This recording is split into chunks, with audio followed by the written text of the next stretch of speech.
Greetings to all peoples and kingdoms of Arda, and welcome to Shield Maidens of Arda. Today is March 1st, which I like to celebrate as Middle-earth Ranger Day on this channel. So today, I thought it would be fun to put together some contemplations and reflections of what life was like for Aragorn, as a young human child and then a young mortal man, raised in Rivendell under the tutelage of Elrond. And like most of the Dunedain chieftains, who spent only a portion of their younger years in Rivendell, the elven refuge was Aragorn's home after his father's death. What was that like? How might that have changed the way Aragorn saw the world and those around him? Feel free to put your own thoughts on this in the comments below, but for now, sit back and let this shield maiden be your guide into the wonderful world of Middle-earth. After Arathorn's death at the hands of orcs in 2933, Aragorn and his mother were sent to live in Rivendell under the protection of Lord Elrond. Aragorn was then 2 years old. Because he came to Rivendell at such a young age, and because he had no father to return to, his time in Rivendell was quite different from those who had come before him. His was not a simple internship, but rather a new home, a new life, an elven life. Elrond became his father, and we can imagine how that relationship must have blossomed over the years. We don't get a whole lot of Elrond in the books, and the movies make him out to be rather a cold, stern figure. There might be some truth to this. After all, Elrond has suffered immeasurably in his long life. His parents were both taken from him. He and his brother were forcibly adopted by the sons of Fëanor. His brother Elros chose a mortal life and eventually died. His wife was tortured by orcs and then left for the Undying Lands, and he was privileged to watching the race of men fade from glorious and powerful to greedy, power-hungry, and his kingdoms vanish. Left with only a small struggling group of Dunedain, whose sole contendants of line was a 2-year-old child. It is understandable that Elrond would be stern, grim of face, clinging to that last visage of hope that his world had to offer. We can imagine how the young child Aragorn might have brought a new peace and perhaps softened the pain-hardened perspectives of Elrond. The sight of a young, tearful, fatherless Aragorn must have reminded Elrond of his own childhood, of how he and his brother struggled to grow up without their father and mother. And although Fëanor's sons adopted them with something like fondness growing between them, the loss of one's parents can never be replaced. We can imagine that Elrond must have felt a strong desire to give this child the best home and childhood that he could, teaching him all the skills that Arathorn would have, preparing him to be the final remaining hope of the Dunedain people. Elrond took the place of his father, and came to love him as a son of his own. But he was called a Stell, that is, hope. I asked my fellow shield maiden, who was well versed in Tolkien languages, if there was anything that she wished to add to my little thought study. She provided the following very interesting thoughts on Aragorn's elven name. In Rivendell, Aragorn was called by his elvish name, Estelle.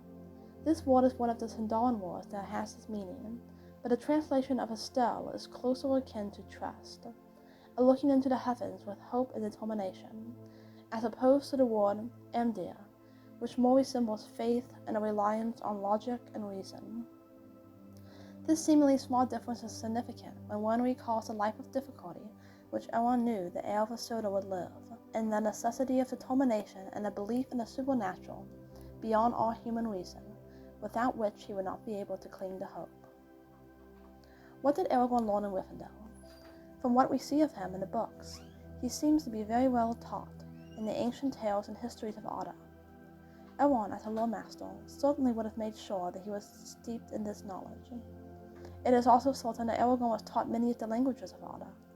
Besides Sindarin and Quenya, he knew Westron, Rohirric, and Daniak, some Dwarvish, and even possibly some of the Orc dialects.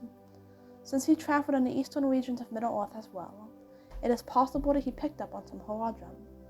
Some of these were gained in his travels, no doubt, but certainly Elrond's love of languages and the skills he taught his adopted son helped Aragorn to master others later in his life.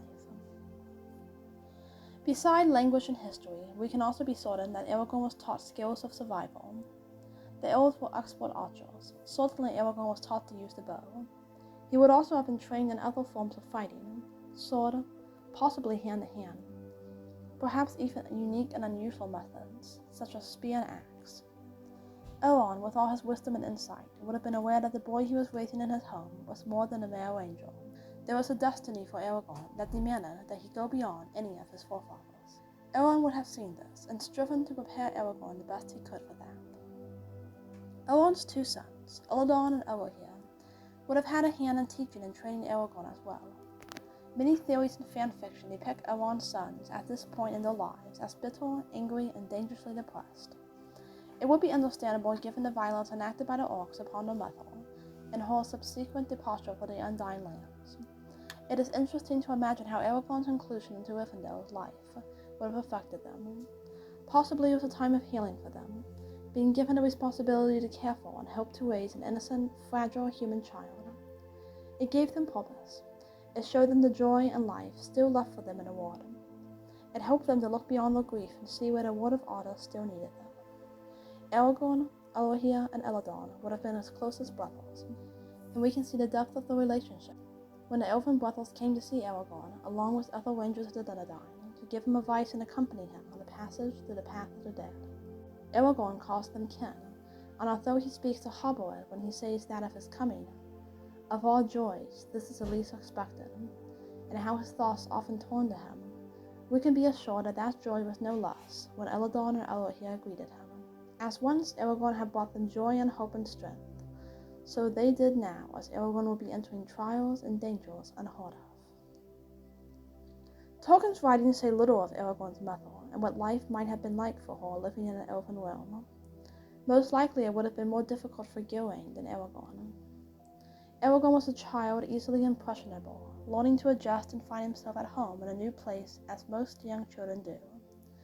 Gilwain, having lived all her life among the proud, independent people of the Dunedain, grieving the loss of her husband, worried over the future of her son, would have struggled to feel safe and at peace in Rivendell, although it is certain that the elves did their best to assure that she was protected and cared for. She would have watched her son grow into a strong young man, trained in all manner of skill and learning by Elrond and his sons, and we might imagine that she felt pride, a tinge of jealousy, or perhaps a mixture of both. Certainly she understood that Aragorn was a young man meant for great things, and thus sacrifices must be made.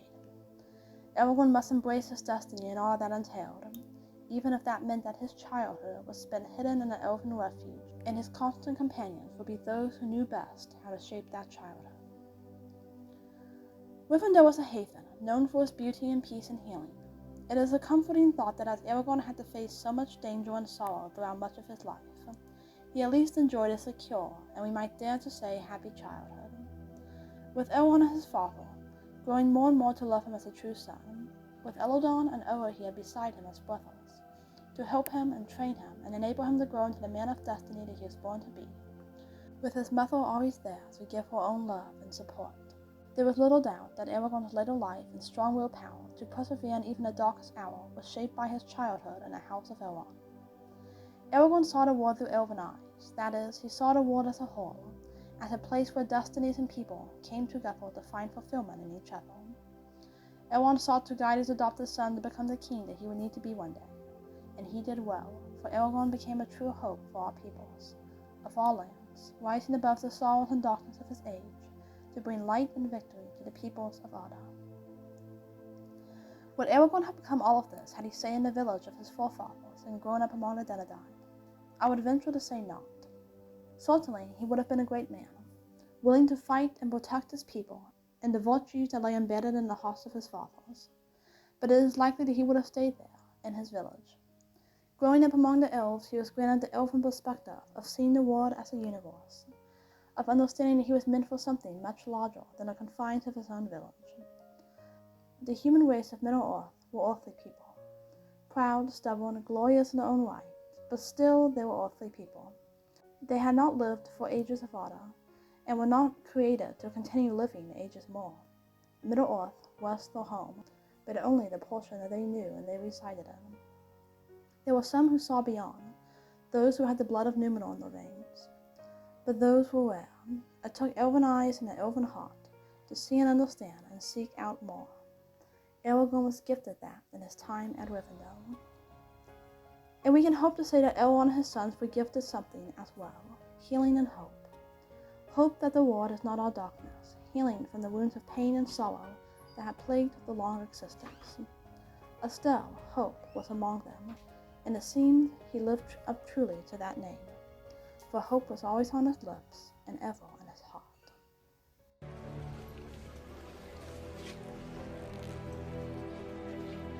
There is always hope. Thank you for joining with me today through the Word of Honor. What are your thoughts on this topic? Any special fan theories that you have about Aragorn's time in Rivendell? Share in the comments below. Please like this video, subscribe to Shield Minions, and join us again so we can explore more of Middle-earth together. The Might.